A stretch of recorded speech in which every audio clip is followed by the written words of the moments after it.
Fala galera, bem-vindos a mais um vídeo aqui do canal Filho de Peixe. Muito prazer, eu sou André Siqueira e nesta segunda-feira, excepcionalmente hoje, o nosso pós-jogo sai em outro dia e não é em live.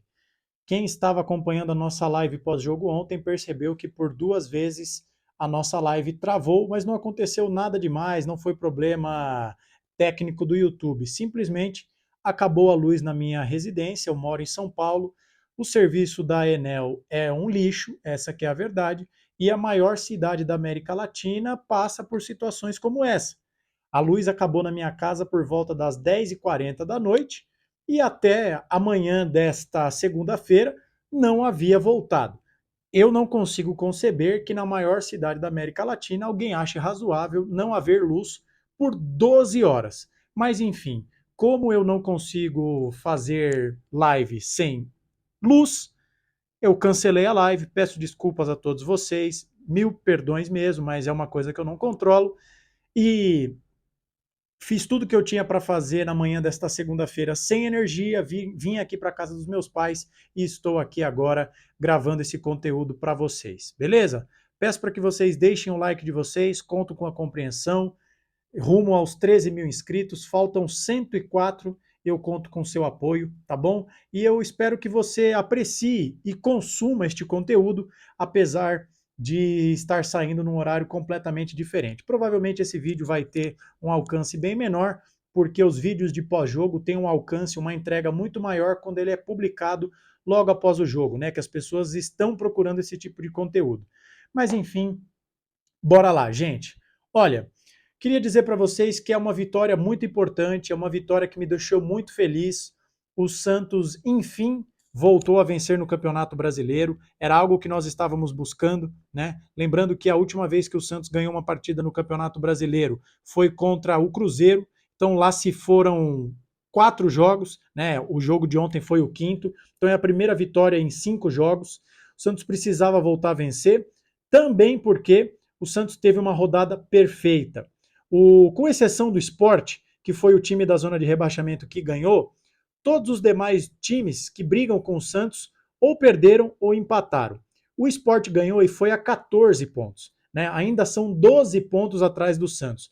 Mas o Fortaleza perdeu do Palmeiras, o Juventude perdeu do Mirassol, o Vitória perdeu do Fluminense, o Vasco empatou com o Flamengo e o Atlético Mineiro perdeu do Botafogo.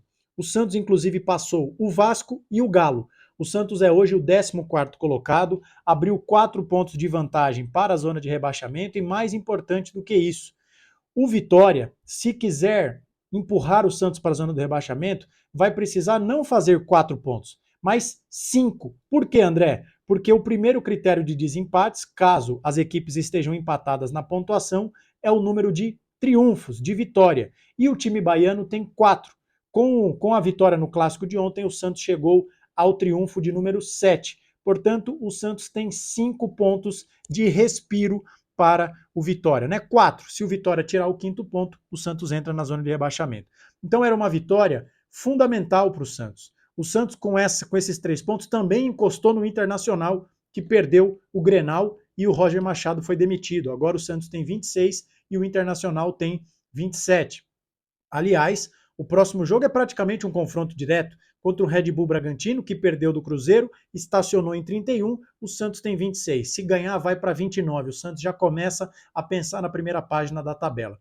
Mas, como é que o Santos construiu a vitória contra o São Paulo? Foi um Santos que marcou pressão.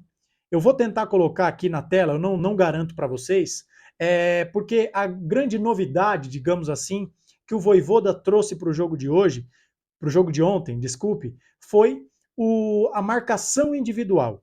O Santos jogou praticamente no mano a mano o jogo todo. E isso eu gostei bastante. É claro que ainda precisamos evoluir. Eu não vou lembrar agora, talvez tenha sido o Reinaldo, inscrito aqui do nosso canal, que durante a live de ontem disse, né, que achou que a zaga do Santos deu alguns vacilos. É claro que aquele primeiro lance do jogo, que o Brazão, meu Deus do céu, tomou outra joelhada na cara, ele salva, né, porque o Ferreirinha adiantou demais a bola.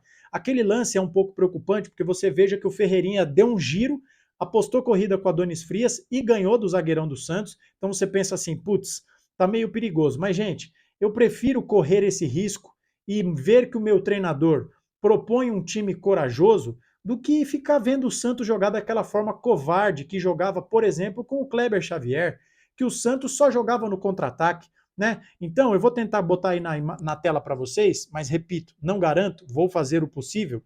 O Santos marcou com perseguições individuais, os encaixes individuais. Era como se o Santos tivesse um 2-3-2-3. Os dois zagueiros marcando os dois atacantes, Dineno e Ferreirinha.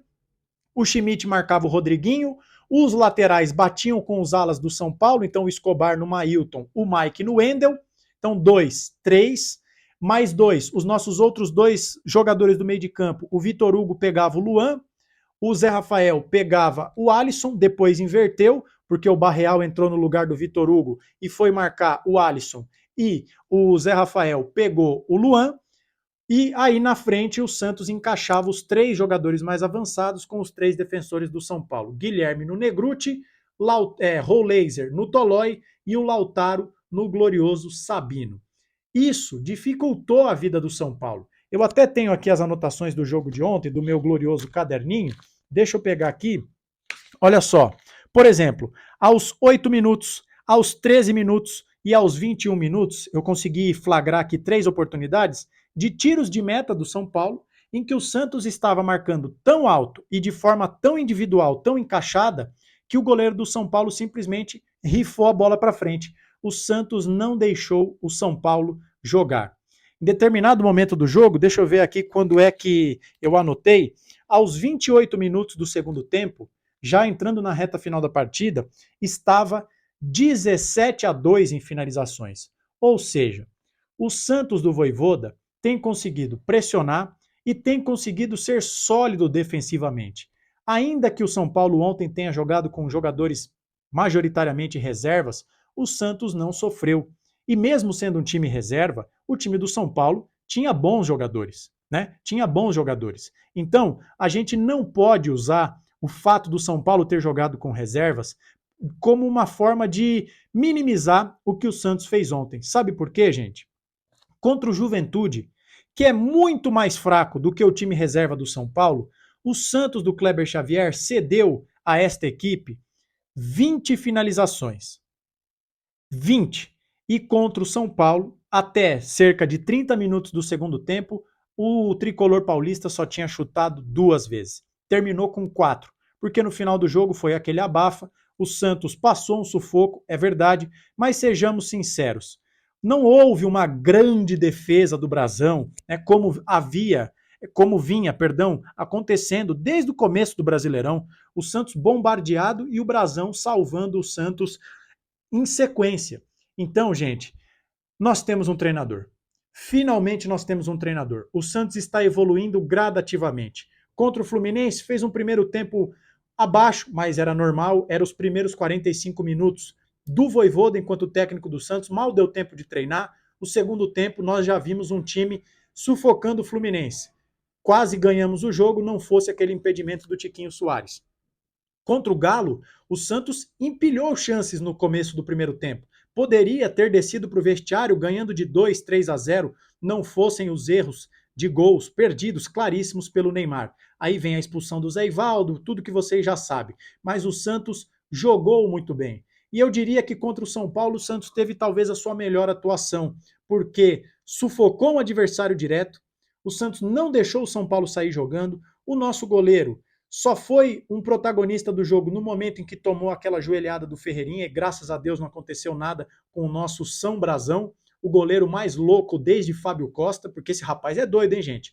A diferença é que o Fábio Costa saía com solada para quebrar as pessoas. O Brasão mergulha de cabeça. Esse cara é xarope. Mas que bom, dizem que goleiro tem que ser doido mesmo, né? Então o Santos está evoluindo gradativamente. E ontem nós vimos mais um tempero, mais uma coisa acrescida pelo Vojvoda, a marcação individual, as perseguições durante o campo. É claro que o Santos precisa ainda ser mais efetivo nas finalizações, né? Você chuta 19 vezes numa partida, mas deixa eu ver aqui os números do SofaScore. Apenas, deixa eu ver aqui, onde é que tá, meu Deus do céu, que eu me perdi, gente, vocês me desculpem aí, não consigo encontrar. Aqui, 8 finalizações no gol, uma na trave, 7 para fora e 4 defendidos, né, chutes bloqueados. Você perceba que o Santos erra mais de 50% dos chutes, sejam eles bloqueados, sejam eles para fora.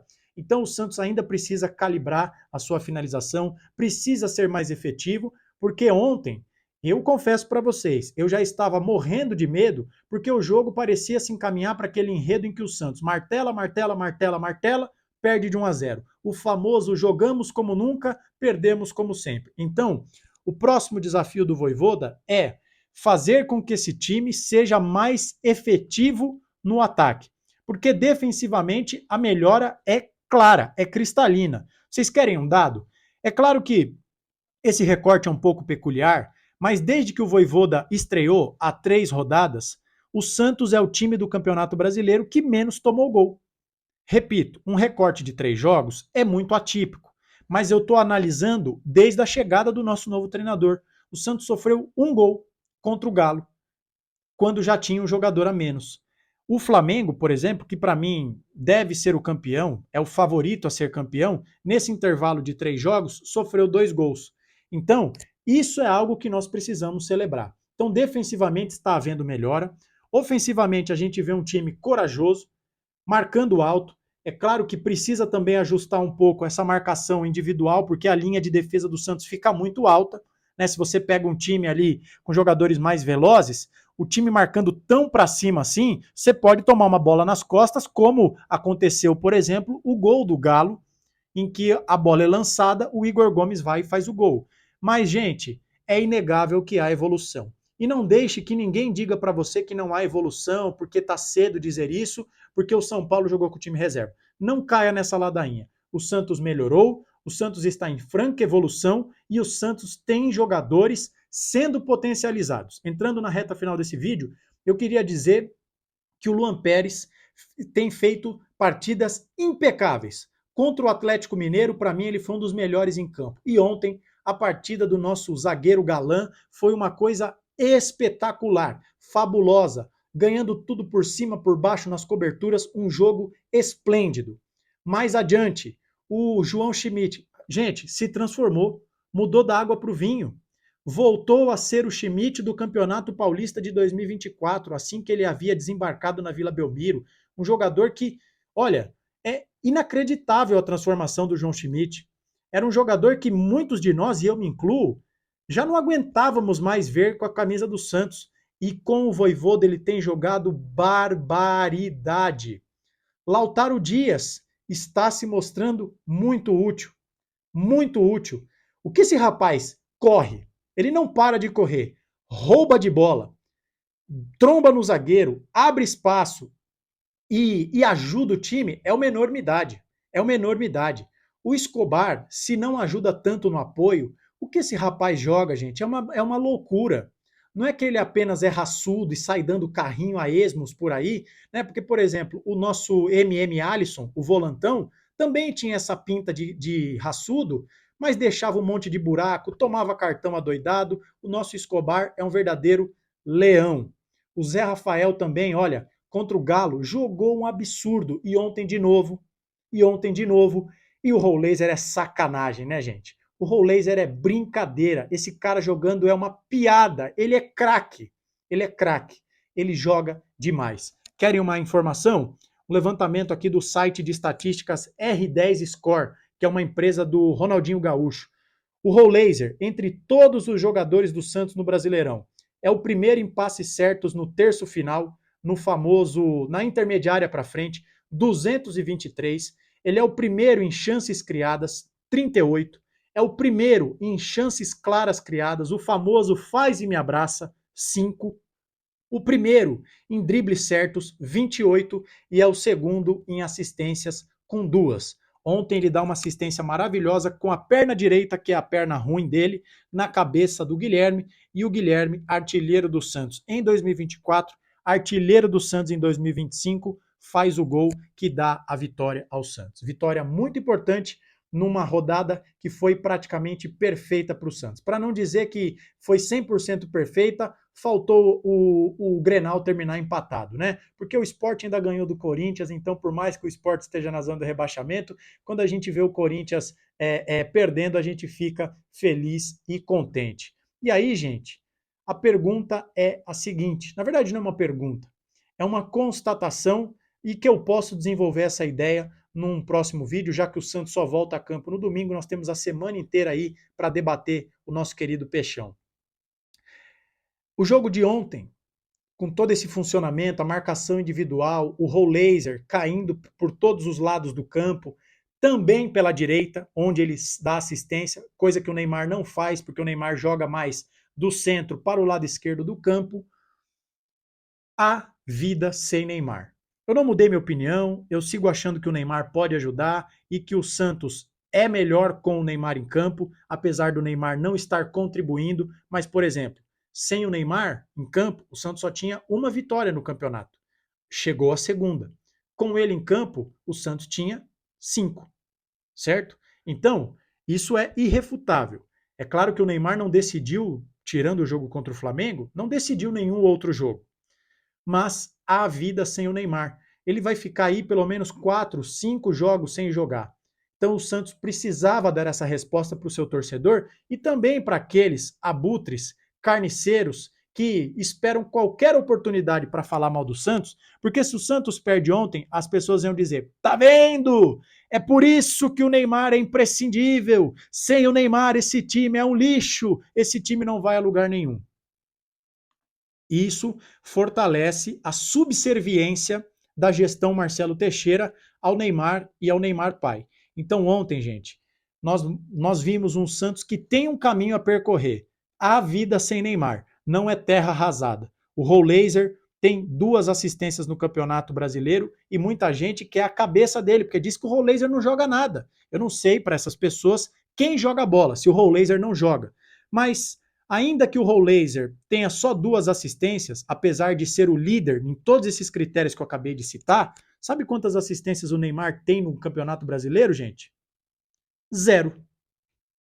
Então, olha que eu sou um defensor do Neymar, mas os meus panos estão acabando. Estão acabando. Então, a vida sem o Neymar. E essa é outra grande notícia que nós precisamos celebrar. Quais são elas? Além dessa vida sem Neymar. Defesa sólida. O Vojvoda invicto, 2 empates e 1 vitória. O time em franca evolução. Jogadores sendo resgatados, potencializados. E reencontrar o caminho das vitórias. Então eu estou muito feliz, muito contente, apesar de ter ficado sem luz por mais de 12 horas aí e tendo virado a minha vida do avesso. Um pré-jogo um pouco grande, em horário totalmente atípico, mas eu espero que você assista esse vídeo, goste, tenha gostado dele e eu quero saber sua opinião. Se você gostou do jogo, se você gostou do vídeo, deixe o seu like, se inscreva. Faltam 104 para chegarmos a 13 mil. Conto com vocês. Hype este vídeo, torne-se membro do nosso canal e a gente se vê a qualquer momento com qualquer novidade. Uma abençoada segunda, que você se cuide e fique com Deus. E a gente se encontra a qualquer hora. Um abraço e tchau.